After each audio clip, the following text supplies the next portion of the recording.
जुक्त दुई रेजल्ट को नहीं आसला बड़ खबर आज आसब कि सीएचईसी रेजल्ट बा जुक्त दुई रेजल्ट आज केउ समय जुक्त दुई रेजल्ट प्रकाश पाइब एपरकि आज कौन घोषणा कर जुक्त दुई रेजल्ट तारीख तो स्क्रीन में देखिपे बर्तमान बड़ अपडेट रही जहाँकि लिखाई सीएचईसी +2 रेजल्ट 2025 डेट तो ये लिखा कि the council of higher secondary education CHSE Odisha is all set to release the CHSE Odisha result 2025 shortly it will be announced by May 23 2025 तो ये कहा कि उच्च माध्यमिक शिक्षा परिषद सीएचईसी ओडिशा खूब शीघ्र सीएचईसी ओडिशा परीक्षा फल प्रकाश करने प्रस्तुत रही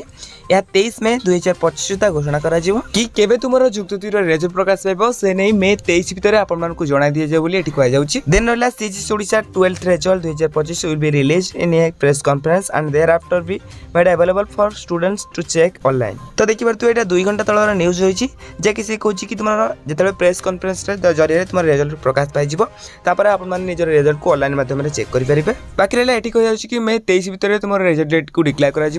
आज तुम रेजल्ट डेट डिक्लेयर कर तुम मे 23 सुधा तुम जुक्त दुई रेजल्ट प्रकाश पाइज जदि काली तुम रेजल्ट डेट डिक्लेयर कर मे 25 जुक्त दुई रेजल्ट प्रकाश पाइबार अधिक संभावना रही जदि रेजल्ट डेट डिक्लेयर को नहीं किसी अपडेट आसे आपको जनईदेवी से चैनल को सब्सक्राइब कर बेल नोटिफिकेशन को ऑल बटन में सेट करने सहित आम टेलीग्राम चैनल जॉइन हेतु जार लिंक वीडियो डिस्क्रिप्शन में अच्छी हाँ वीडियो इनफॉर्मेटिव होता है निहाती भाव आम वीडियो को लाइक करूँ।